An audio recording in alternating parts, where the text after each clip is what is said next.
Hello everyone. What we'll be doing today is we'll introduce. Let me first recall what we have done in the last class. Now, we introduce what is indeterminate structure.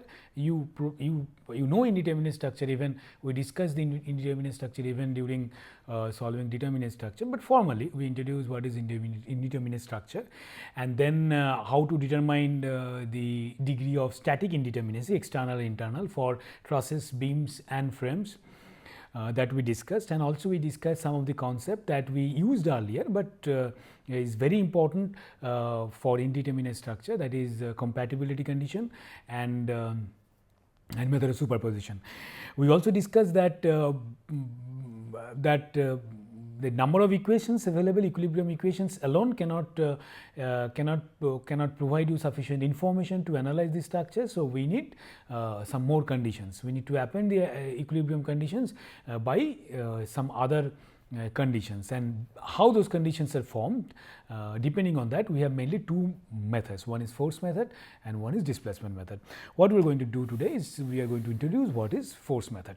Okay, let me, before I formally introduce you what is force method and what are the steps to be followed, and let me demonstrate that through one example. This is an example probably we have seen many times in this course. It is a propped cantilever beam subjected to a concentrated load, let us say in this case at the mesh span.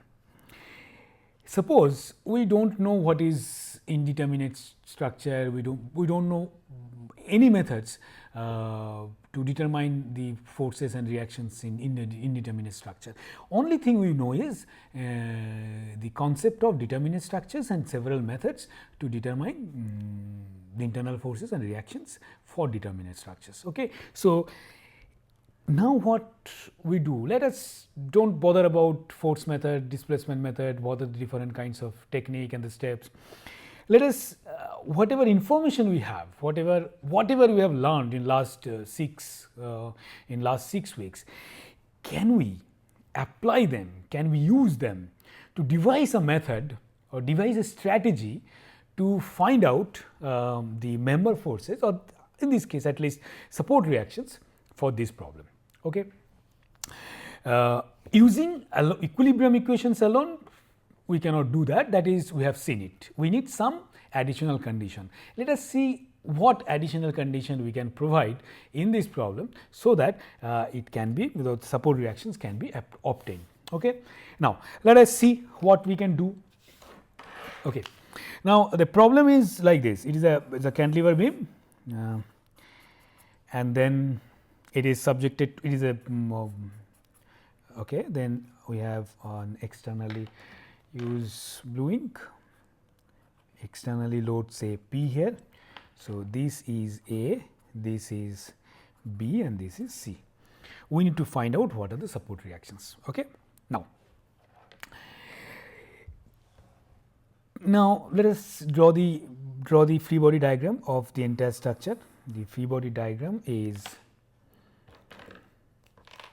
this is applied load P, then we have support reactions which is C y, and then A y, A x, and then moment M A.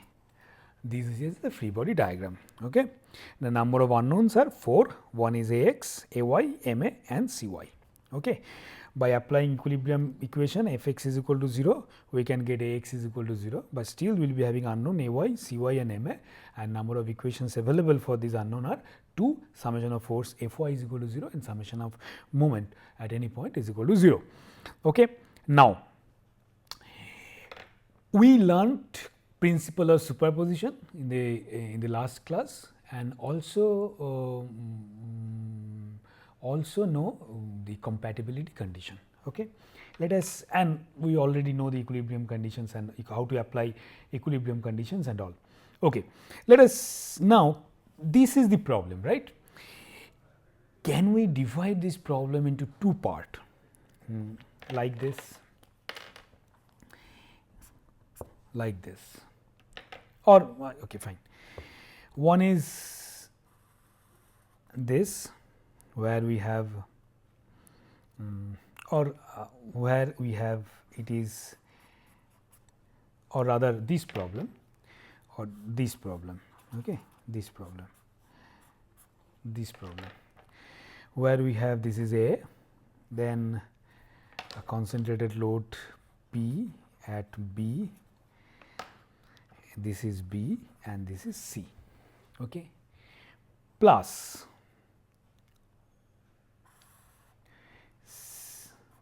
same A, C, which is subjected to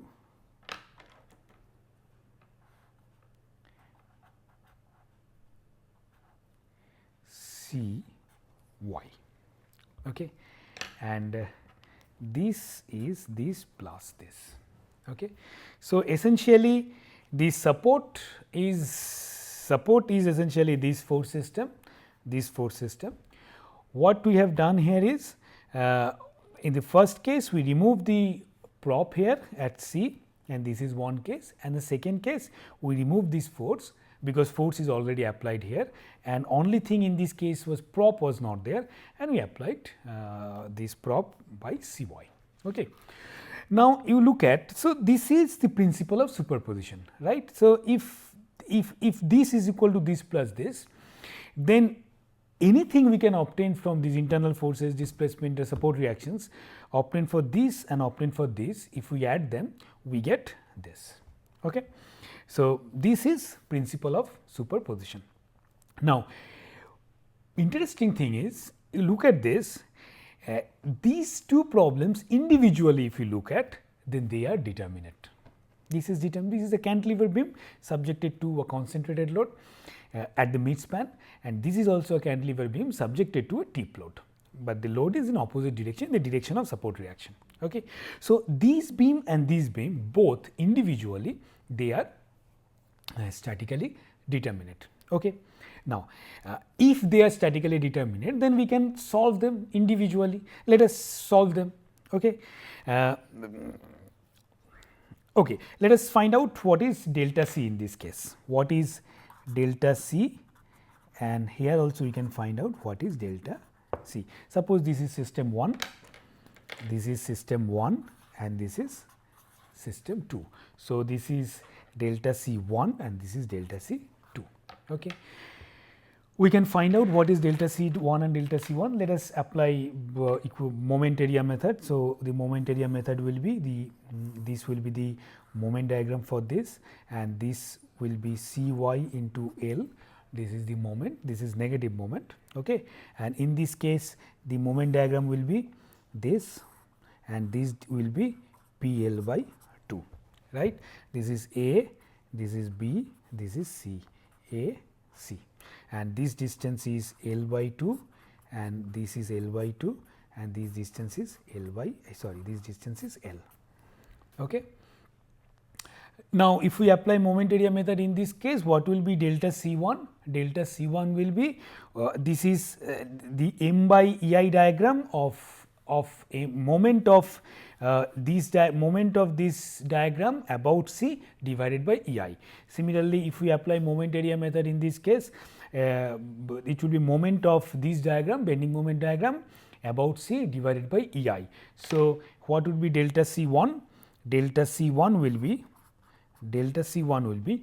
this is half P L by 2 E I, because it is m by E I diagram we need to take, and since this is negative, so take negative sign, minus P L by 2 E I into L by 2 into distance is L by 2 plus this is 2 by 3 into L by 2.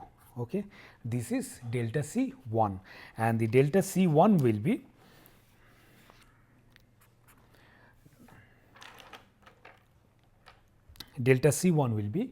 minus delta C 1 will be minus 5 P L cube by 48 E I. Please verify this. you just multiply it, you will get this. Okay. Now, similarly calculate delta C2. What will be delta C2? Delta C2 will be moment of this diagram about C divided by EI. So, moment of this diagram is half into minus Cy into L, because it is negative moment. This is negative moment. Okay. And into L by 2, and then into 2/3 of L by 2. Okay. And not L by 2, sorry, this is L, this distance is L. So, this distance is L. Okay. So, this becomes minus PLCY L cube by 3 EI. Okay. This is 3I. This is delta C1 and delta C2. Then once we have delta C1 and delta C2, then what will be the total deflection at C? Total deflection at C will be delta C will be delta C1 plus delta C2, isn't it? That is compatibility condition. Not that is compatibility, that is principle of superposition, because we get delta C1 from this system, delta C2 from this system. So, total deflection at C will be delta C1 plus delta C2. This is total deflection. Now, what compatibility condition tells us? Look at this, it is supported here at C, we have a roller support here. So, vertical displacement is constant, there is no restraint, is restricted, there should not be any vertical displacement. So, whatever delta C we should get, whatever delta C we get, that has to be equal to 0. So, this is principle of superposition and this is compatibility condition or kinematic admissibility condition. Okay. So, if it is 0, then just substitute it, we get 5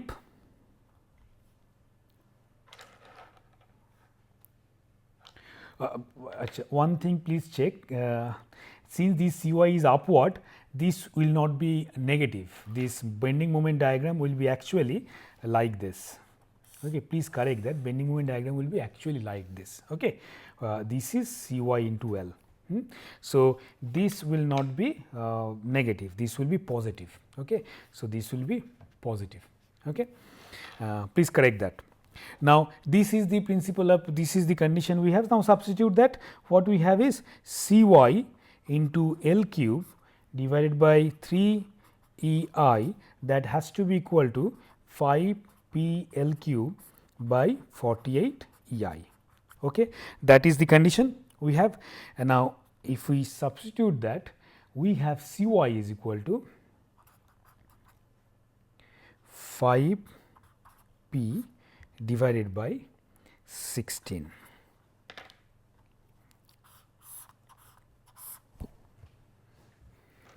You see.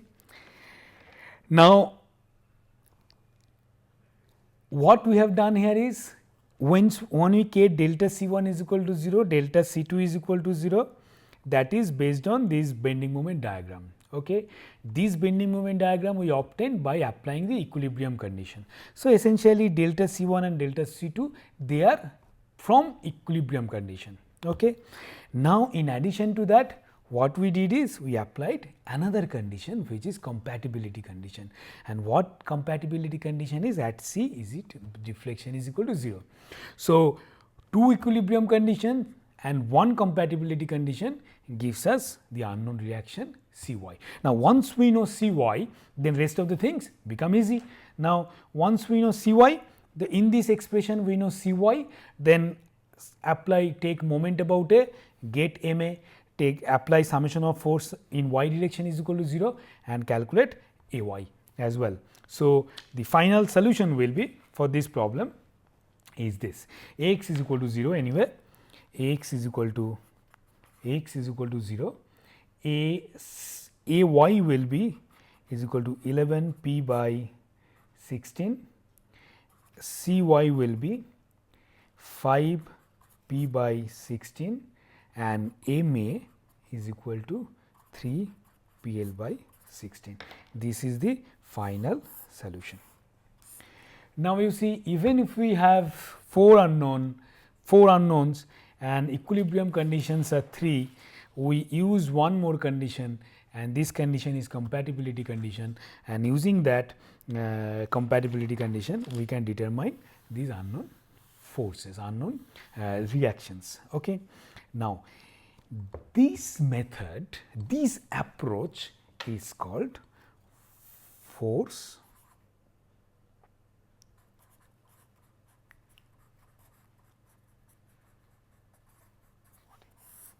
more descriptive name would be method of consistent deformation, because we used the consistency in the deformation. So, method of consistent deformation, but force method is a very general name, very general term. We use force method. The term force method is frequently used to distinguish a method based on displacement, which is displacement method. Okay. So, this is force method. Okay. Now, in this case, what we actually did is, we looked at the problem first, and implicitly, without actually unknowingly, we determine the degree of indeterminacy. In this case, degree of indeterminacy is 1, and this indeterminacy is external indeterminacy. Okay.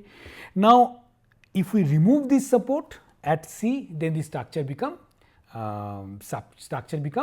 determinate. Okay. So, it is the support at C which is making the structure indeterminate. So, this support reaction is redundant, because for stability point of view, we really do not need this support. Okay.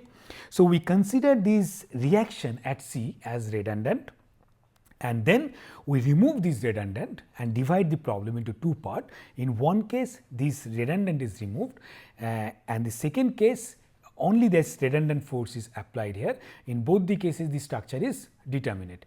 Then we obtain the deflection from this, and applied the compatibility condition to get the and finally, we obtain the redundant reaction.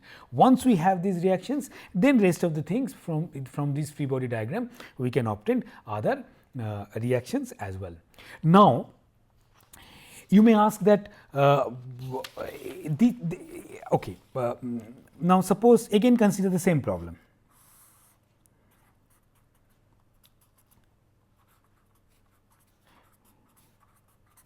Okay. Now, if we make it suppose if we consider the problem like this, a simply supported beam subjected to load P like this. This is again L by 2, L by 2. Now, what is the difference between this problem and this? This is also stable problem. It is statically determinate problem, simply supported beam subjected to concentrated load at the mid span. What is the difference between this and this? The difference between this and this is this is roller support in both the cases. Here it was hinge support, but here it is fixed support. And what is the difference between hinge and fixed support? It also restricts the translation in both the direction, but in addition it also restricts rotation. Rotation is also not allowed.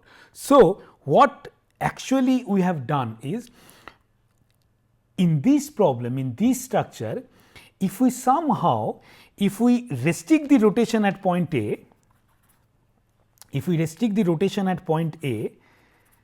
then this structure becomes this, isn't it? So, this structure is becoming indeterminate. We are, by restricting the rotation, how can we restrict the rotation A? We are giving a constraint, we are constrained against rotation, and by providing that constraint, we are making the structure indeterminate. Now, in this case, we can take that constraint, that moment, constraint means in this case moment. So, that moment as well we can be taken as redundant force. So, this structure can be divided into two parts like this. One is this, it is roller support again, hinge support, and then applied force P, then plus this additional redundant, this is again hinge support, roller support, and redundant. Suppose a moment like this, MA like this. Okay. Now, this plus this will give us this. Okay. Now, so in this case, what we can do is we can in this case, instead of taking, in the previous case what we did is, previous case we considered Cy as redundant and we divided the entire problem into two sub problems like this, but in this case we considered the moment at A as redundant force and then we divided the problem into two cases like this, but in both the cases these are determinate structure. You can see now we can determine this structure may deform like this, this structure may deform like this, and this angle is theta 1, theta A 1, and again this structure again deform like this, and this angle is theta A 2, because this is system 1 and this is system 2. And what is the compatibility condition? Now what would be the theta A then? Theta A will be theta A 1 plus theta A 2. This is the principle of superposition. And what is the compatibility condition? What is the support here? What is the support here? Fixed support. So, rotation at the support is restricted. So, theta A has to be 0. So, this has to be 0. So, this will give us additional equation. This is principle of superposition, and when we are making it 0, this is compatibility condition. Okay. So, this way also you can find out the support reactions and you will arrive at the same results. You will arrive at the same results. Okay. And please try this and convince yourself. Now, this method is called force method. Okay. Now, then if you have to formally introduce force method, what is force method? Force method is in this method, the redundant forces are taken as unknowns, and if you remember, the redundant force means we for the previous problem, the propped cantilever problem, we took support reactions at propped or moment at the fixed end are unknown because they are the redundant forces. Okay. So, force method is, in this method the redundant forces are taken as unknowns, and then additional equations are obtained by considering displacement compatibility. Now, in the first case the displacement compatibility is obtained by making deflection at c is equal to 0 because it was supported, there was a roller support there, and the second approach we made rotation at theta is equal to 0 because it was fixed end. So, this was compatibility equation. So, first we identify the redundant forces and then that redundant forces are taken as unknown and then apply the compatibility condition to find out those unknown redundant forces. Once we know the unknown redundant forces, then rest of the other forces we can determine. Okay. This is just the introduction of the force method. The force method we will discuss in detail as we proceed. So, next class what we do is we will discuss the force method in detail and see some more examples, and so that if we do that, probably you can appreciate the force method in a better way. Okay. So, we stop here today, and the next class we will again continue with force method and see some of the implementation aspects and examples. Thank you.